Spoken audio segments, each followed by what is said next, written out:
Hello and good evening.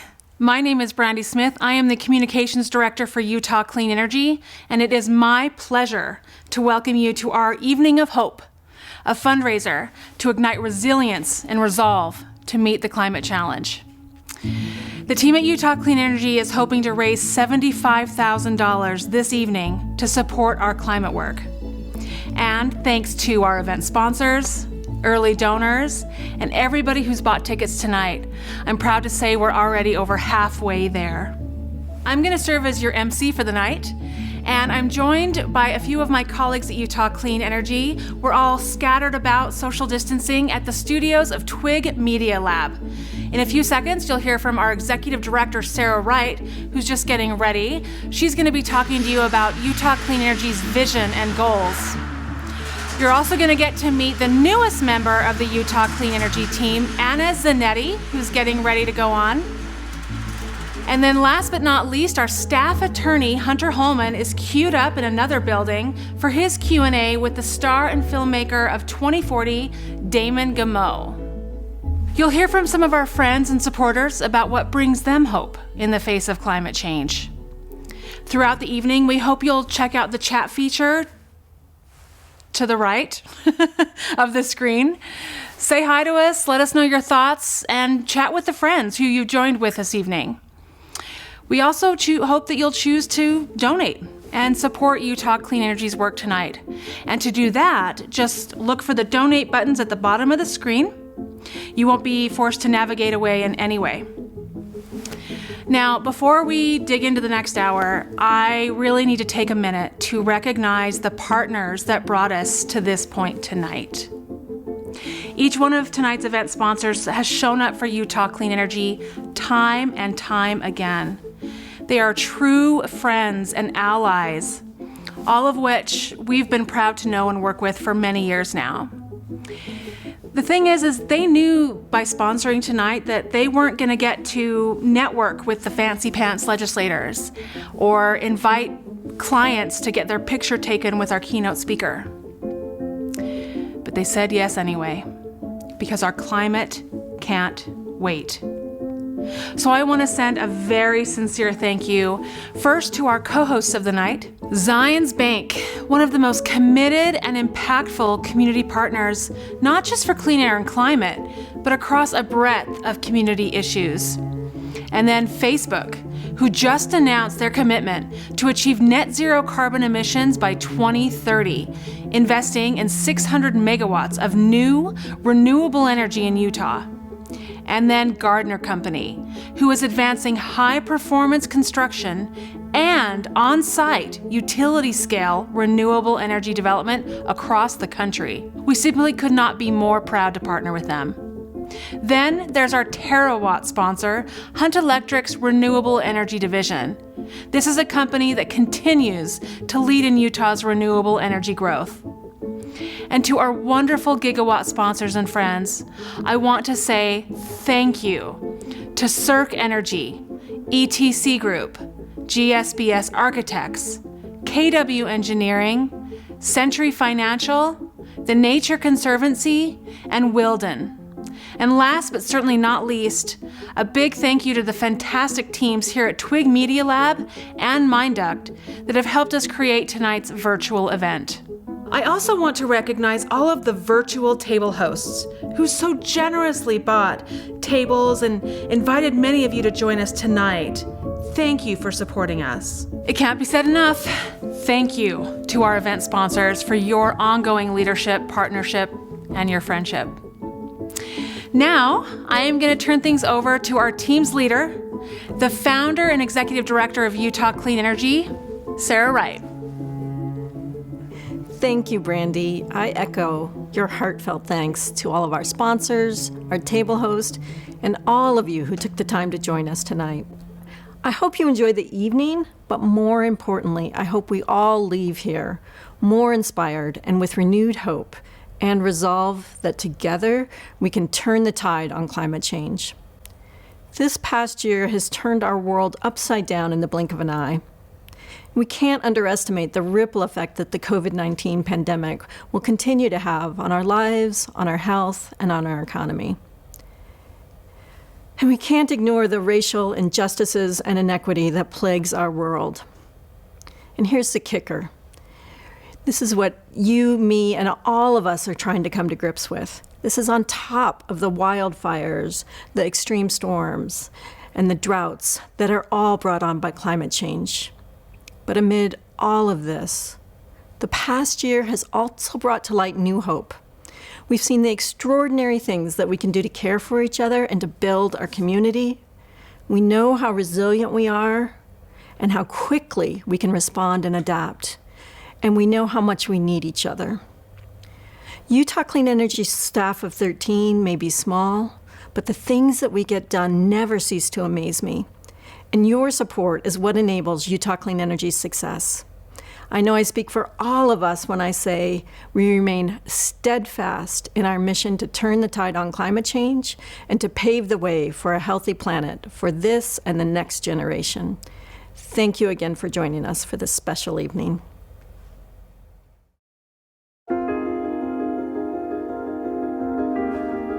State recorded more than 1,400 new COVID-19 cases on Friday. I've taken care of a lot of people with COVID that have lived that are going to be debilitated for the rest of their life.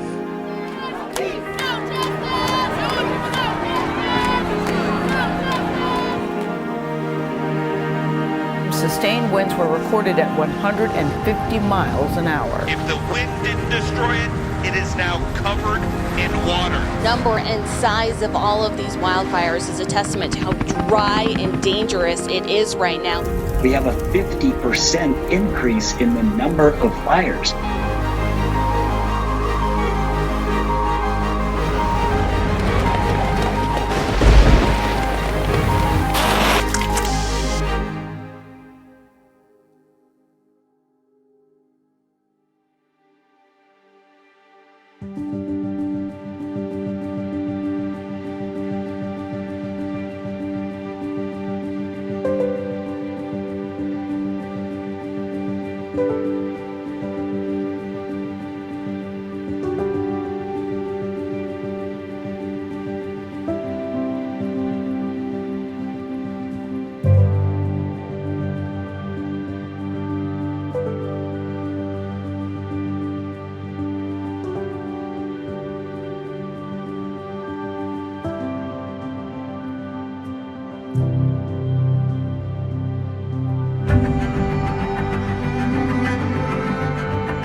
Again, I'm so thrilled that you are here with us tonight, and I so wish we could all be here together in person. I have had the pleasure of working with many of you over the years, and I'm really excited that some of you are joining us for the first time tonight. People know us for different facets of our work. Some of you may know Utah Clean Energy from our community solar and electric vehicle programs or our light bulb exchanges. Or maybe you follow our work to reshape the utility and advance energy policies. But our vision for a healthy climate goes beyond any single program. There are many ways that we can all work to address climate change. And as for Utah Clean Energy's role, we aim to transform the entire energy system. And we do this in partnership with you, our partners across the state and across the country. This may seem daunting, but it's actually quite simple. We need to accomplish 4 things. First, we need to transform our utility system so that clean, renewable energy powers our lives. Second, we need to make our homes, our buildings, and our businesses net zero and carbon free. And third, we need to electrify our entire transportation system with electric vehicles, electric buses, and a robust charging infrastructure. All of these not only benefit our climate, but our local air quality as well. And finally, a key to bringing about such profound change at the scale and pace necessary is to move beyond partisanship and to have Utah rise to the forefront as an unexpected national leader advancing climate solutions. Achieving these goals is our greatest challenge, but it's also our greatest opportunity. We have the technologies, they're economic, and with a shared vision, renewed hope, and a resolve to succeed, we can do this. That's a lot about Utah Clean Energy's vision and our work, but now I get to pass things off to Brandy, and she's going to share some stories of people like you who are working on climate solutions. As Sarah said, all we have to do is look around to see the possibility at our fingertips. Even with the extraordinary challenges in the past year, Utahns of all stripes, of all backgrounds, have stepped up for a healthy climate. We've captured a few of these stories, and keep in mind that each story represents a groundswell of actions by thousands of Utahns just like you who are taking action for a healthy climate.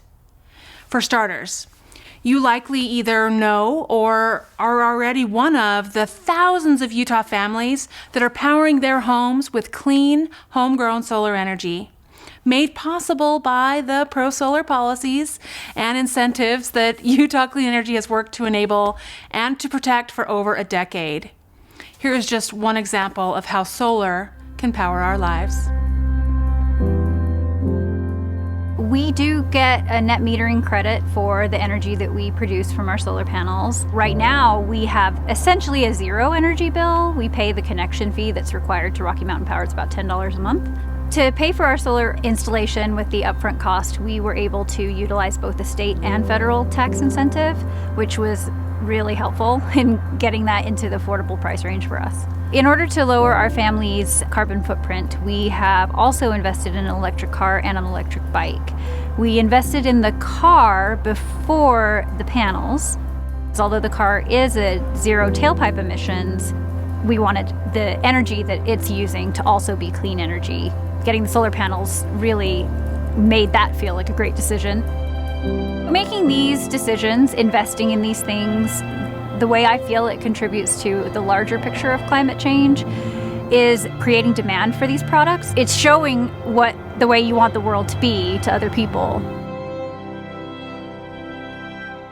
We often joke that energy efficiency is the unsung hero of a healthy climate. Seemingly small actions like lighting and heating are at the center of combating climate change, which is why Utah Clean Energy has been front and center, fighting for robust energy efficiency programs for Utah. Calvary Baptist Church is leading by example to be stewards of the earth through saving energy in their church. Reverend Dr. Oscar Moses, Senior Pastor of Calvary Baptist Church, and we are in the building on the campus of Calvary Baptist Church. Calvary is the largest African American church in Utah. We have a diverse congregation made up of all ethnicities. I am blessed to succeed a very strong, prominent leader in the community, and that is Reverend France Davis. I think God has assigned me to Calvary to connect with people that are concerned about the matters of the earth and the urgency of taking action to save our planet. And so I think it's our contribution to society, and it reflects our stewardship as Christians. We did take on some energy upgrades, and I'm thanking God for those. The upgrades that we have taken on are estimated to cut energy consumption by 158,000 kilowatts. It's equivalent to over 275,000 miles of a car not being driven. If we could just create a movement with this, and of course movements are not forced, they're felt, but if they can feel the passion that comes from even this interview and the partnerships that have been established, perhaps it might create some motivations for others to follow suit. But we aren't going to meet the climate challenge without revamping the way we build. If we can build our homes ultra energy efficient, particularly for those families struggling to make ends meet, we'll not only be addressing the climate challenge head on, but we'll be making life just a little bit easier for those struggling to pay their energy bills. Fellow nonprofit Habitat for Humanity is already working to make affordable housing available to Utah families. So what a perfect partner to pilot a program to help start saving energy and saving money at home. In the past year, Utah Clean Energy has teamed up with Habitat for Humanity of Summit and Wasatch counties to help them build homes to the U.S. Department of Energy's Zero Energy Ready Home standard. These homes are so energy efficient that they only need a small amount of renewable energy to meet their energy needs and have extremely low monthly energy bills. What's even cooler is that Habitat is piloting cold climate heat pump technologies that eliminate on-site emissions for space heating. We're going to go with this very robust building envelope. It's heavily insulated, it's very tight. It's going to allow us to accomplish our space heating needs in the dead of winter with just this air source heat pump. Habitat had to rethink how to get to this zero energy ready standard really from the ground up. And they did this by conducting early stage energy modeling and energy analysis to set a target of energy efficiency. They looked at what did they need to do to modify insulation. They looked at making sure that the house was PV ready for solar to be installed in the future. Our goal is that this pilot program will ultimately change the way Habitat for Humanity builds their new homes and teaches more builders and developers a better, more sustainable way to build the homes we all live in.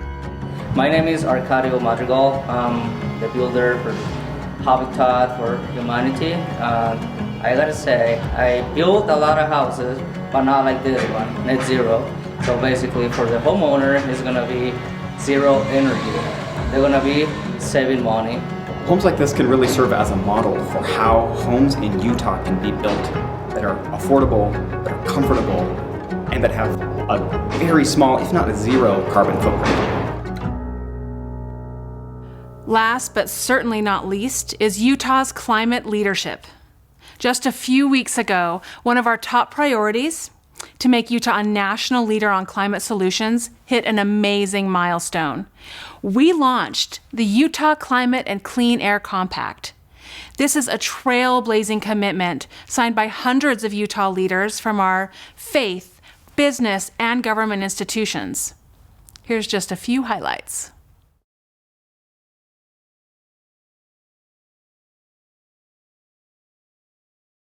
I'd focus on just 4 zeros. How do we produce zero net energy buildings?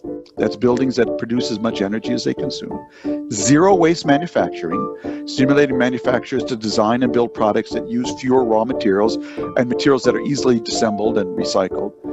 A zero carbon grid, that's a grid that combines renewable portfolio generation at utility scale with consumers also putting up solar panels on their homes and massive use of batteries. And lastly, zero emissions transportation. That's transportation that combines electric vehicles with a decarbonized grid. Those 4 zeros, if we can get those 20 countries to work on just those 4 zeros, we can actually change the world. And we can create the most incredible economic opportunities for Utah companies and companies all over America.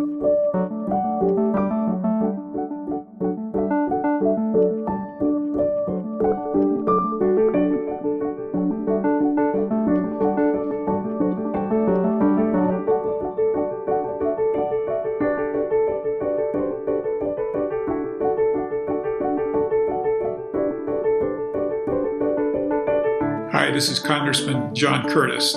So pleased to be part of the launch of the Utah Climate and Clean Air Compact. Thank you to so many who've worked hard on this document.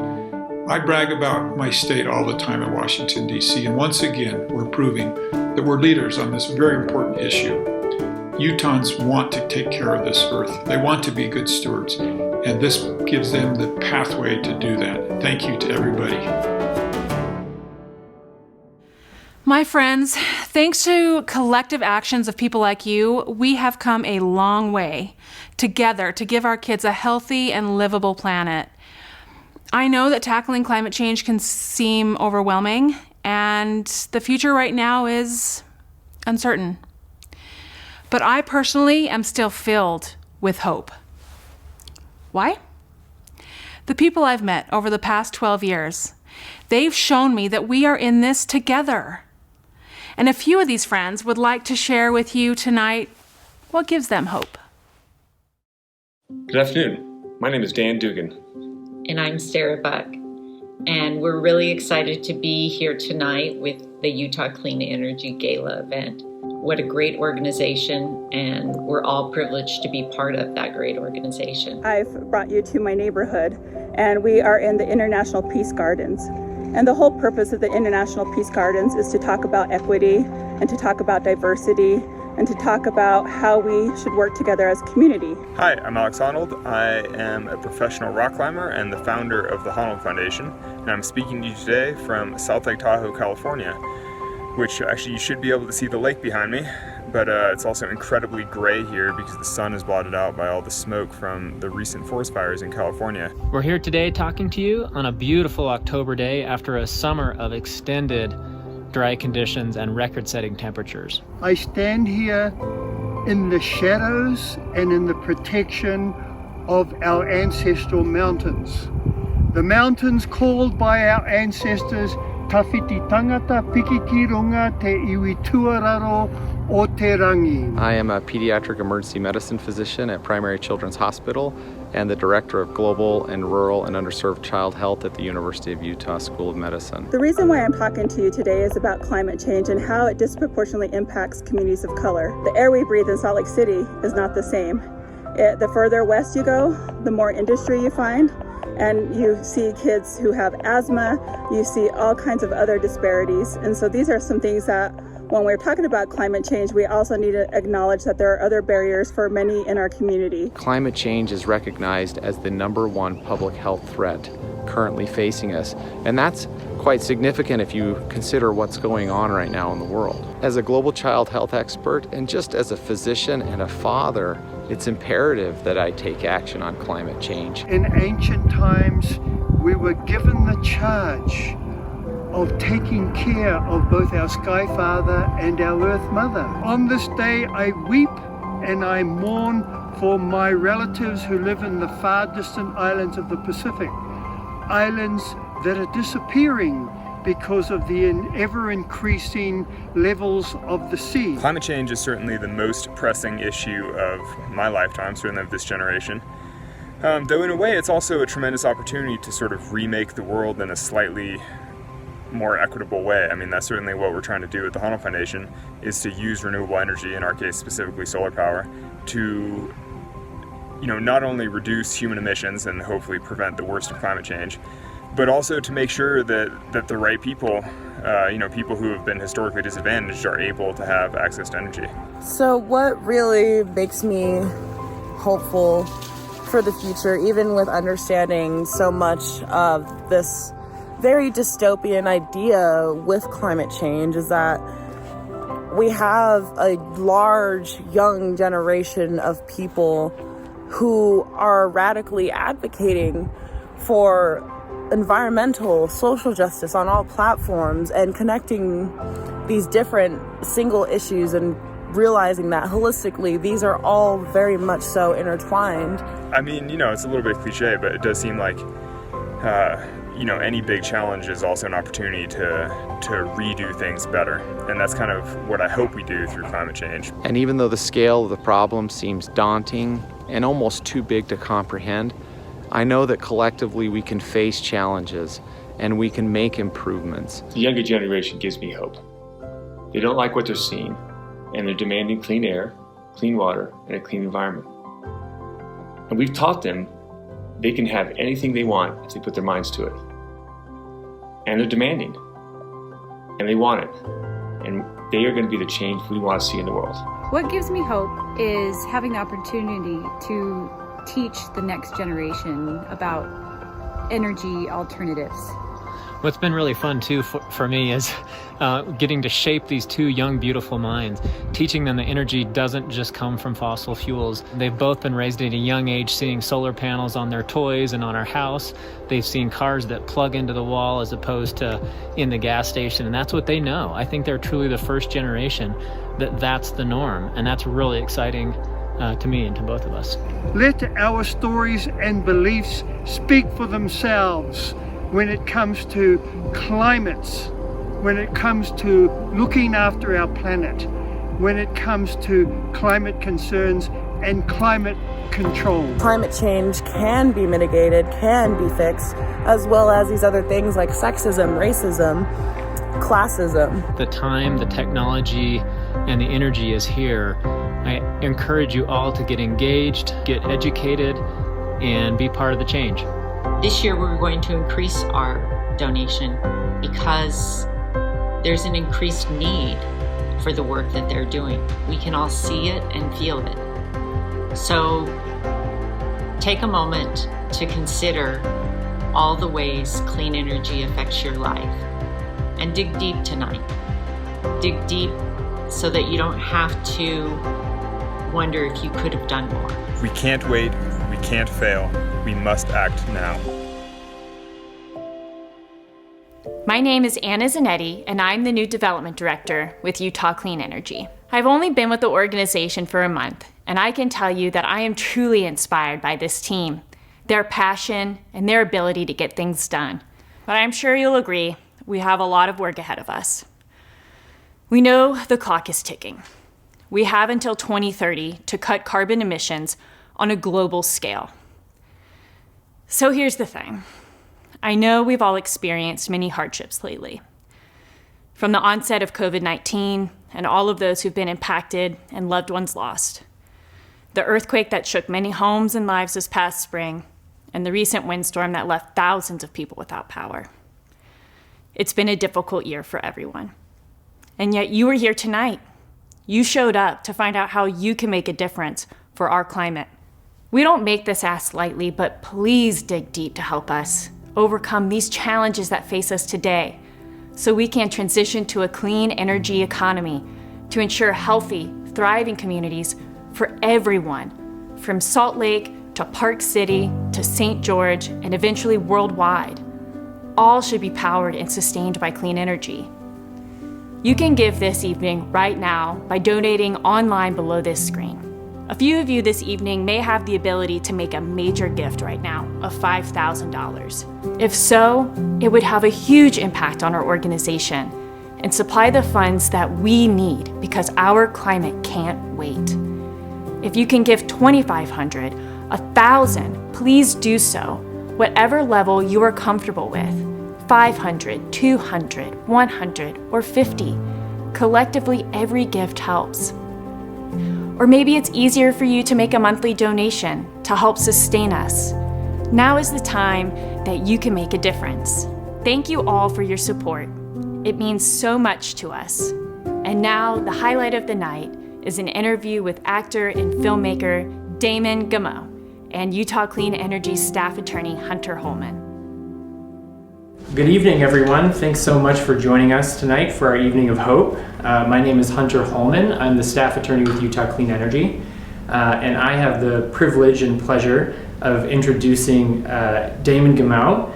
He's the star and director of a documentary, 2040. We're going to be doing a Q&A tonight, and before we get started, I think we're going to play a short clip from his film, 2040. My name is Damon, and this is my daughter, Velvet. Her major concern right now is the elusive art of sleep direction. But soon, she'll have to face a rapidly deteriorating environment. The ice sheet is now melting faster than the scientists predicted. I think there's room for a different story, a story that focuses on the solutions to some of these problems. So in 2040, what will the world look like for our daughter if we just embrace the best that already exists? Instead of having governments that are reacting to disaster, we need governments and businesses that actually take us off in a different direction. Maybe it's farming, or it can be energy, it can be housing, or empowering girls. I'd like to see deforestation being stopped. Oh, that would be so cool. That'd be awesome. Just be respectful to Earth. Imagine Velvet.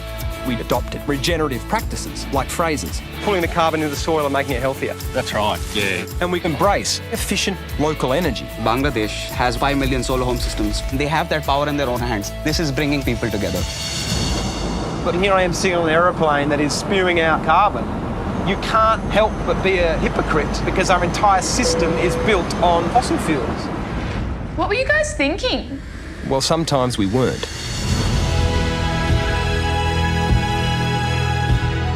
The power of innovation, imagination, creativity, they sit within all people.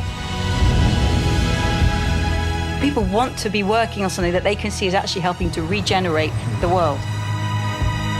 Everywhere you look, you will see incredible reasons for hope. You could feed 10 billion people with the protein from marine permaculture alone. Wow. Not only are there so many people who want to take part in telling a new story, we have everything we need right now to make it happen. What's your 2040? I just want the future to be good.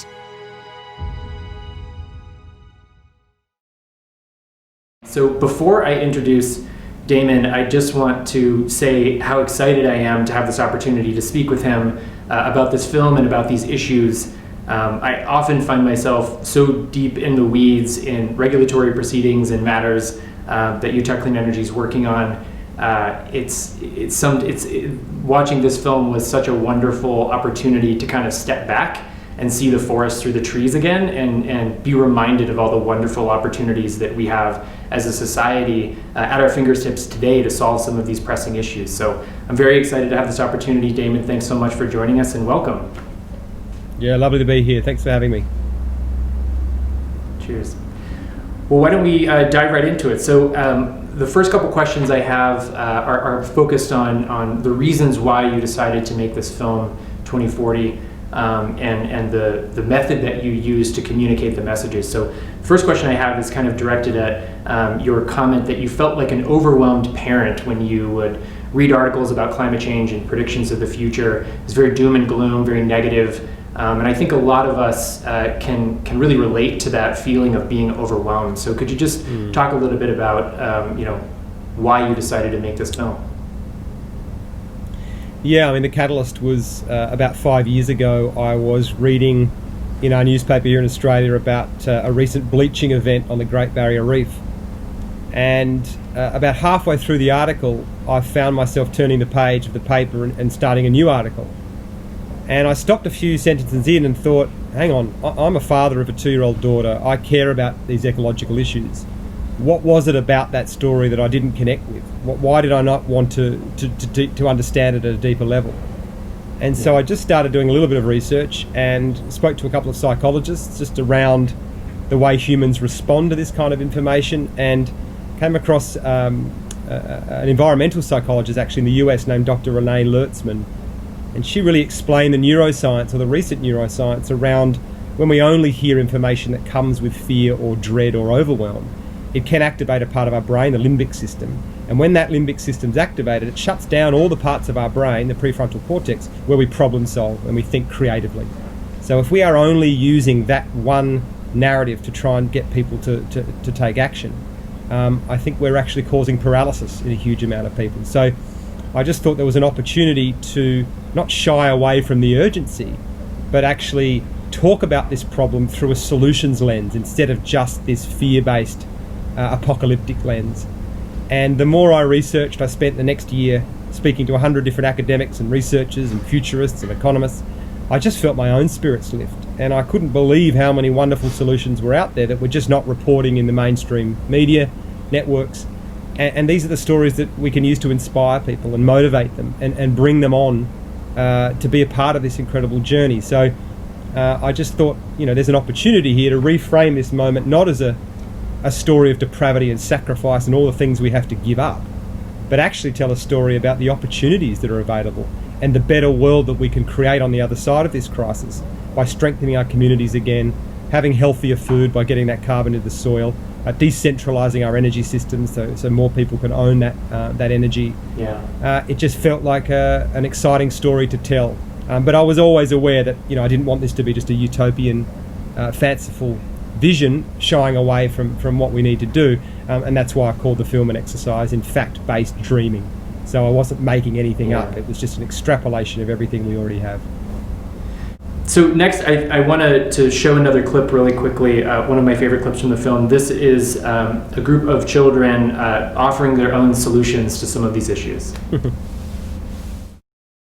Well, what would make me happy in the world is...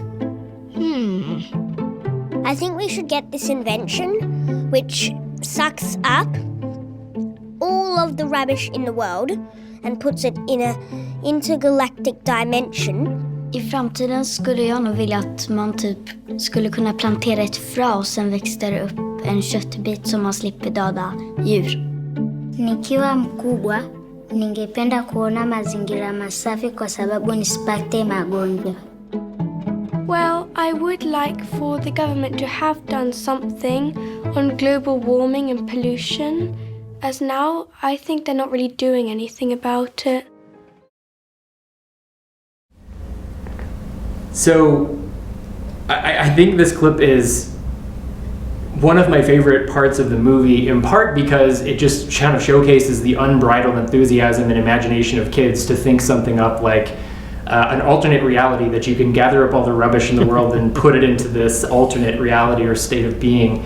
But the other reason why these sections of the movie were so impactful for me were it really shows that the children that you interviewed have a pretty firm understanding of some of the serious issues that climate change poses for their future and our future. But more importantly, they also understand some of the clear solutions that we can deploy today to solve some of those issues. So I wanted to just ask you, were you surprised when you heard these kids talk about climate change issues so intelligently? Yeah, I mean, that was really important for me, is that the last thing I wanted this film to be was a vision of the future based on a middle-class white guy from Australia. I really wanted to make sure that I consulted that generation that were going to be really in their prime in 2040 to see what kind of world they wanted. And then I really shaped the narrative after listening to those kids. And we interviewed 130 kids from Tanzania to Bangladesh to Stockholm to the Bronx to Melbourne in Australia. And it was a really profound experience for me. I didn't think the children would be that articulate. I mean, these were kids from 6 to 11. And they were just so well versed on what's going on, and they're obviously learning these things at school. But equally, it was really tough to hear some of the emotions they are grappling with.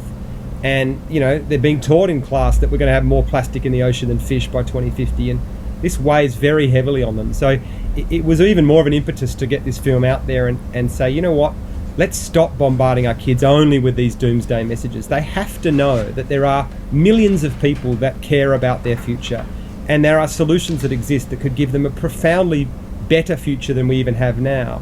And let's try and inspire them, show them what their careers of the future might be, because we're going to need them to get involved in a very deep way if we're going to pull this off. And as you've alluded to, they just have an innocence, and there's a common sense that comes through, I think, in there that we sometimes lose as adults because we cloud ourselves with all the inertia of the system. But they really see this as in a very clear way, and it's just like, let's get on with this. And I just thought it was very important to include their voices, and it's been wonderful. I stay in touch with a lot of them, and they've been very moved by the film and the impact it's had around the world, and a lot of them are now passionate about this area and are sending us their own inventions or things they've done at school and what changes they've made at their school. So, I just think this is strong evidence that we've got to really be strategic with our storytelling and make sure we're inspiring these children. Yeah. One of the things that I think I might have heard you say this in another interview, but it relates to this, and I want to bring it up. This idea that these solutions that you present in your film are solutions that we have today. We know about them and we can deploy them, but not a whole lot of people know about them. And I think there's something of a barrier to fully implementing these solutions in that people don't know about it. So I guess the question that I have for you is, when you were looking for these solutions and when you found them, were they hiding under rocks? Were they difficult to find? or why don't we all sort of know about these solutions today? Yeah, that's a really important question, and I think you and I are obviously in this space, and so it's part of our life, and we're looking for these things. But when you think that even in Australia, and I'm sure it's the same in your country, even our mainstream news service is not acknowledging climate change in the way it should. Our weather reporters don't even factor the climate impacts of climate change.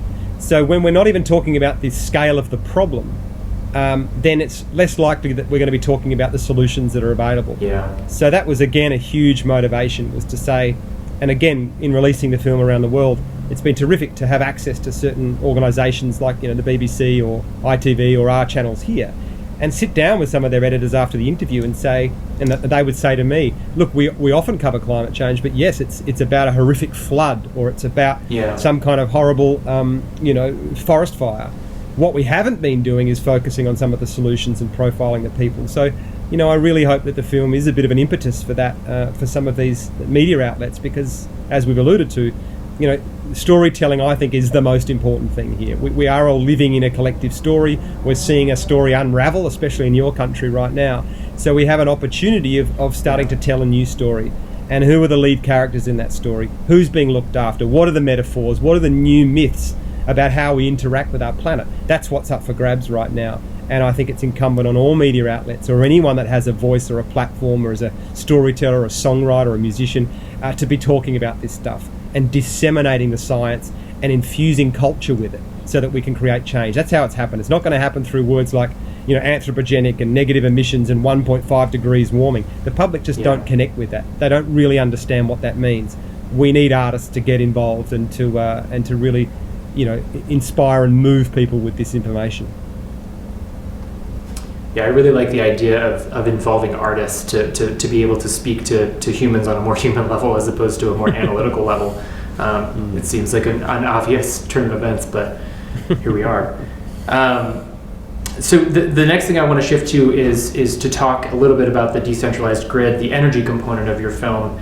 Another one of the stories that you presented there that the folks at Utah Clean Energy were fascinated with was the story of Neil Tahane, from Bangladesh. So I think we're going to play a quick clip and we'll be back.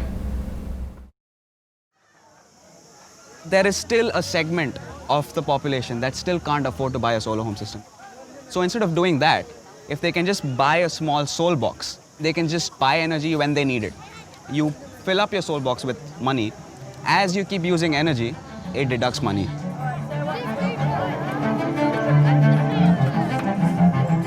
What this means is that all the boxes can connect to each other to form a microgrid. It's like a water tank of community energy that people can give to or take from. The beauty is that this microgrid can then connect to the adjacent village's microgrid, and the network becomes stronger and stronger. There's a mimicking of nature here, isn't there? Like in the way that cells multiply and form something and strengthen. Yeah, That's a great analogy. You have one solar home system, you interconnect with your neighbors, you make it 50.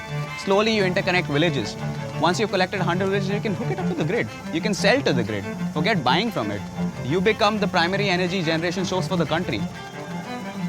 So the idea is we are like a swarm of bees or a swarm of fish that move together, pool in all our energies together to run bigger loads.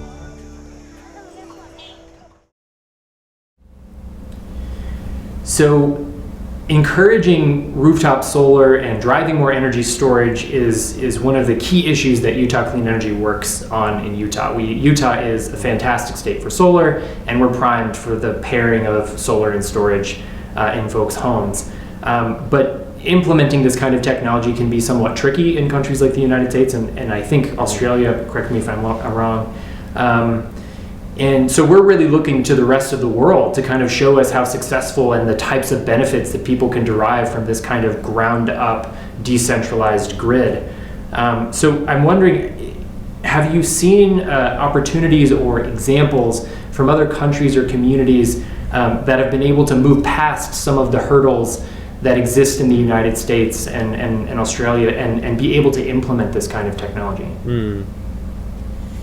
Yeah, I mean, I see this solution as such a metaphor for what needs to happen in a whole range of different sectors and even systemically, that we have a system design right now that is very hierarchical and top-down and really suits those people at the top. And the architecture of that system, is really suited to that setup. Whereas what this model does is really, like you said, take it from the ground up and decentralise the ownership and the sharing models. So the challenge there is that obviously we've built grid structures, especially in your country and my country, that are suited for those more centralised energy generation, like the big coal power stations. So it does take a huge effort and an engineering feat to alter our grid to be able to allow these types of microgrids in. But Australia is making some incredible headway here, even the last couple of years. So in 2010, we only had 100,000 solar systems on our rooftops in Australia. We're now at 2.5 million, and we're only a country of 24 million people. So the uptake has been extraordinary. And what that's done is just really pushed all sorts of innovation and creativity. So we're seeing community power batteries now, where 10 or 12 houses will have their own centralised storage system they can use and access. The grids are now being designed to utilise those kind of batteries. We're seeing a virtual power plant in South Australia of 60,000 homes that have rooftop batteries rooftop solar panels and batteries, and the grid is able to access those batteries in certain times to stabilise the grid and the energy demand, which is just wonderful.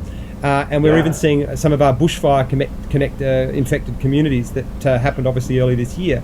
Some of those regional towns are not rejoining the main grid. They're actually choosing to set up their own decentralised networks. So there's a lot of discussion about that now, this idea of energy sovereignty. And thankfully, the regulations are starting to shift. It wasn't the case. It was illegal only 3 years ago. But I think people have just seen the benefits now. And, we're even talking about using electric vehicles as well as and the batteries in them also to connect them to the grid, so that when they're not in use, that the grid can access them as well. So this is an extraordinary revolution that we're living through, and I think Australia is, in many ways, even though we're not getting the leadership we need, we're much like your country. We have a government that doesn't really understand climate change or think it's happening, but the business sector is just running with this, and the states are running with this, and things are moving incredibly quickly. That's fantastic. Yeah, I had no idea that Australia had made so many strides in this area. Is there a particular tipping point or certain event that you can point to that kind of galvanized this shift, or did it just sort of happen overnight? Not overnight, but just sort of organically. Well, I think the advantage we have here is that we just have an extraordinary amount of sun, like more than any other country. So I think the language is people are starting to see that that's our great economic advantage. And even though our government is still investing in more gas and we've still been talking about building more coal, the business sector is saying, well, no, Australia can actually lead this sort of lower carbon economy and actually get right out in front.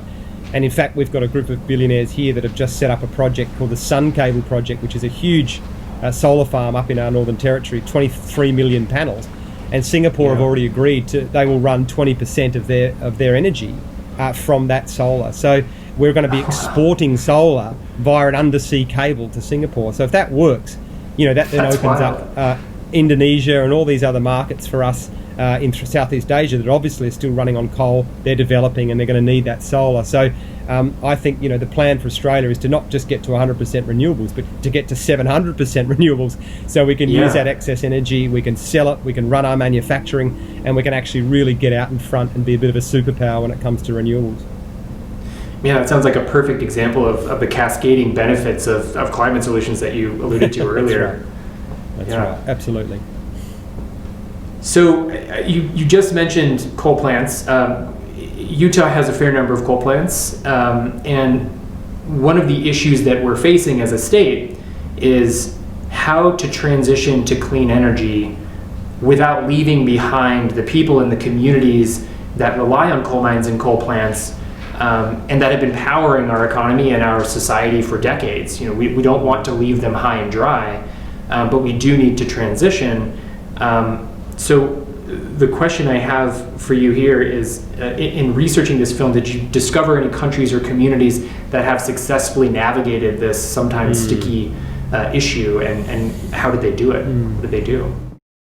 But what would be really great during this transition, Velvet, is if the people who work in the fossil fuel industry are given support and funding for retraining in new careers. Paid for by redirecting some of the $10 million a minute governments currently spend subsidising fossil fuels.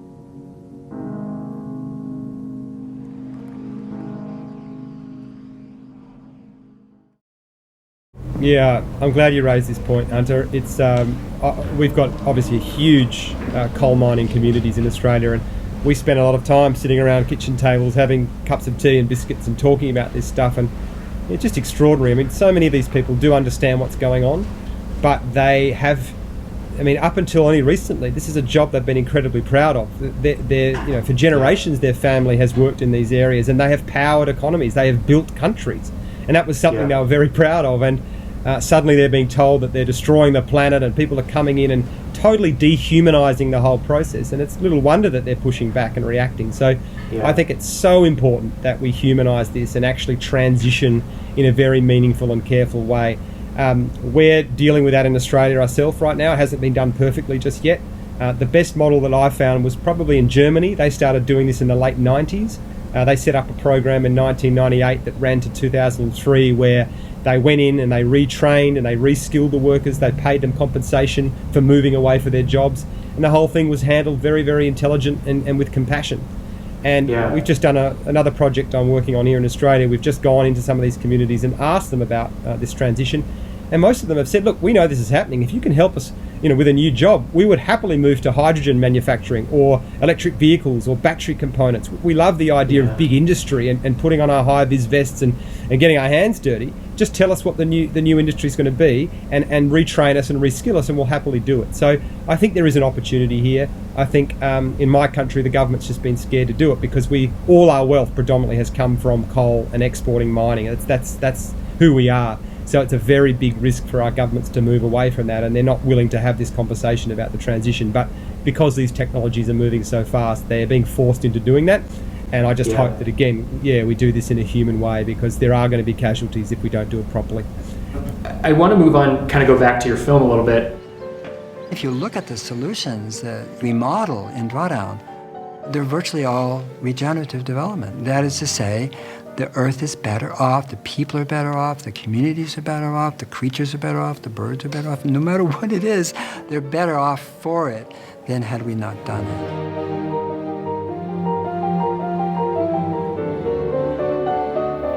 When you change agricultural practices related to food, you can do two things. One is you stop emitting carbon, CO2, but you're also sequestering. So you're flipping a whole sector.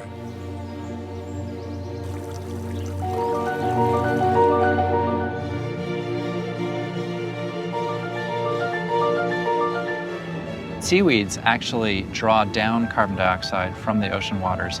We can actually restore life in subtropical oceans, restore the fish habitat that's needed to restore fisheries. Seaweed is good for food, animal feed, fertilizer, fiber, and biofuel. There's so much we can do with seaweeds. You mentioned seaweed, and I wanted to ask you a little bit about, or I wanted to ask if you could talk a little bit about how some of the solutions that you present in your film have started to come to fruition. And if I understand correctly, you actually raised money to create a seaweed installation, is that right? Yeah, so one of the best things about working on this film, the film itself was one aspect, but right from the very beginning, 4 or 5 years ago when we started, we really wanted to give people entry points for action after they've seen the film. Like yourself, I watch a lot of documentaries and often have some kind of emotion at the end, whether it's anger or inspiration, whatever it might be, and then that emotion dissipates very quickly when you don't have anything to do with it. So we set up this sort of platform where people could activate their own climate plan. We asked them a series of questions, and then based on what they really connected to in the film, we gave them ways to get involved. So yes, our community raised almost $1 million to build the first seaweed platform in Tasmania down here, so we're working with one of the universities there. We did an equity crowdfund and raised $1 million to build the first microgrid set up here in Australia, so people have ownership of that. Cool. It's not just a donation. We've had 1 million children now being taught the 2040 curriculum materials with 30,000 teachers that have downloaded those. People are mentoring young girls online all around the world to help them get educated.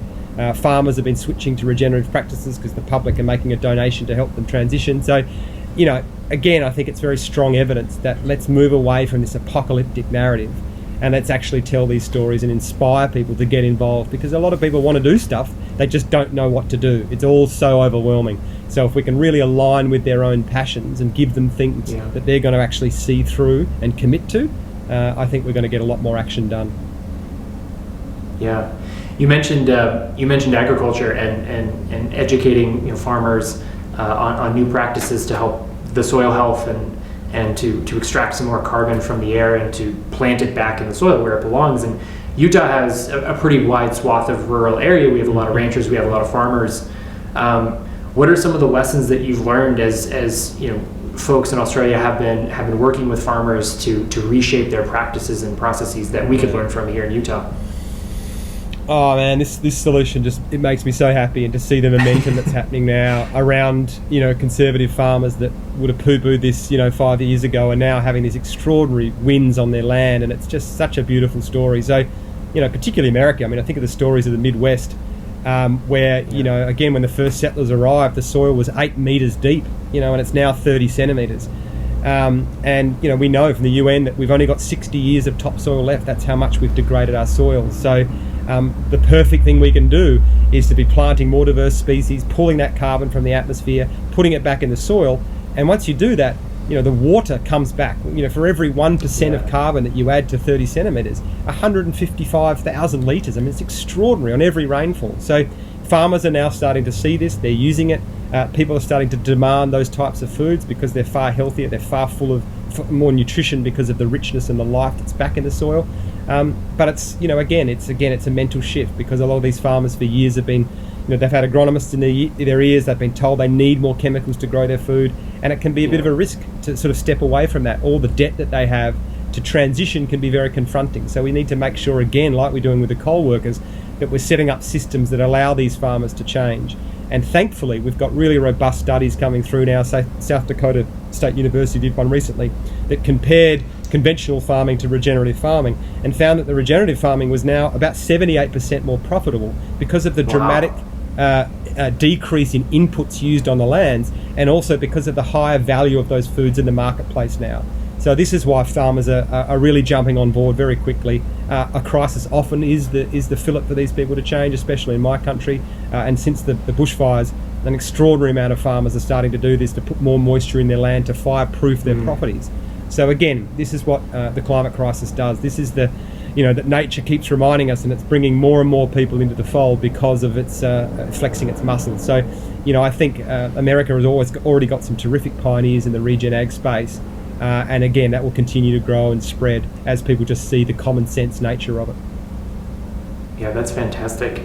I only have a couple questions left for you, so we're going to get kind of high level again. You spent 4 years making this film, I think, and it's been about 1.5 years since it came out. You traveled all over the world, spoke to so many people, spoke to so many children. I'm curious, after everything you know now, how optimistic are you for the future? I think I can sit here and say that we have everything we need in this moment to pull it off. We're not waiting for some miracle solution or some technology, and those things will come. There's no doubt about it. We're such great innovators, but we could do it right now, and that to me gives me enormous comfort. So yes, I'm fully aware of the challenges we face. I know how dire the consequences are. We're not acting anywhere near fast enough, especially at a government level. But when you look at the states, when you look at local schools and communities right around the world, there is an extraordinary amount of momentum happening. Admit your country might be a little bit different, but we've seen even China recently announce their own pledge. We've seen that Europe are also moving with a Green New Deal. And I think depending on what happens with your election, if you're just looking at it from an environmental perspective, then it's just chalk and cheese. Trump has been unravelling almost 100 different regulations from the EPA during his term, including polluting more rivers, more tailpipe emissions. This stuff is a travesty.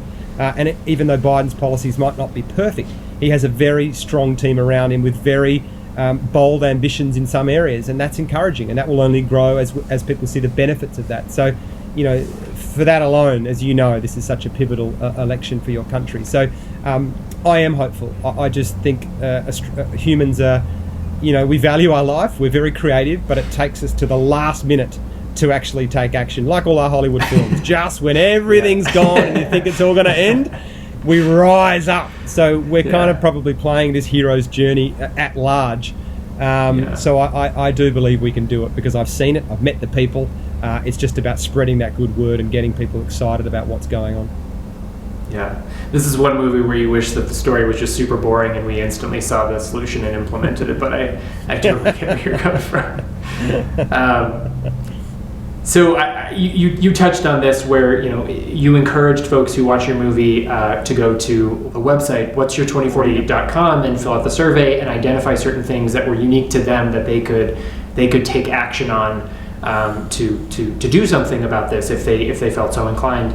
And my last question for you is, and we get this question all the time, and I'm just sort of wondering, outside of going to whatsyour2040.com, what do you tell people when they ask you, what can I do to get more involved or to do more? Yeah, I think what we haven't done well is that we've been too prescriptive with that information. We've sort of put out lists that tell people to eat less meat and ride their bike to work, change their light globes. And I think we've got to realise that everything else in society is catered to the individual so specifically. We know that from algorithms and every facet of our life. And it's the same with this. It's about people finding that particular thing that they are passionate about. It might be the energy, it might be food, it might be educating girls. And to actually really pursue that and look into it and see what you can offer in that space. And also just to talk about it more. That's the great barrier we have here. We don't communicate or even have conversations. We're scared of that to have with our family. And again, that's why I made the film. How can we sort of come in from a different angle that isn't triggering and saying the word climate change, but is talking about soil health and its link to food? Is talking about, wow, imagine we could own our own energy in our community. You don't even need to say the words climate change there. But these things will have an impact on climate change. So I would just encourage anyone to find your passion and to use your words and to understand even that everything you share online now is a collective hive mind that we're creating. It's an information commons. And what are you putting into that commons? Is it fear-based? Is it negative? Or is it actually starting to share hopeful solutions and better stories about what we can achieve as a human race? That's the responsibility we all have, and we should be using that power. Yeah. Well, that's fantastic. Thanks so much for taking the time to have this conversation with me and answer these questions, Damon. Your film was absolutely inspiring to me. It was a wonderful refresher and pulled me back to a position of hopefulness, I guess, in a year that's been pretty crazy. COVID, a wild election, misinformation everywhere. Utah had an earthquake. I'm not sure why you would know about that, but it's been a wild year. And it really did help me kind of recalibrate my perspective and set me back on the right path. So thank you very much for taking the time, and thank you for making the film. My pleasure, Hunter. Thanks for having me, and all the best. Cheers. Nice job, Hunter. And thank you again, Damon, for joining us all the way from Australia. As a reminder, as our special guest this evening, you will receive a link to watch the film 2040 tomorrow. But if you're revved up and ready to watch the film right now, I don't blame you. So here's a link to watch. Just remember, you only have until November 3rd to watch it at your leisure. And that reminds me, November 3rd is another important deadline. If you haven't already voted, make sure to take the time and vote for our climate. It's one of the most important things you can do right now. And that, my friends, is an evening of hope. On behalf of the staff and board of Utah Clean Energy, thank you again for joining us tonight. And a huge thank you to everybody who has given so generously already. We simply could not do this work without you. Thank you again, and have a great night.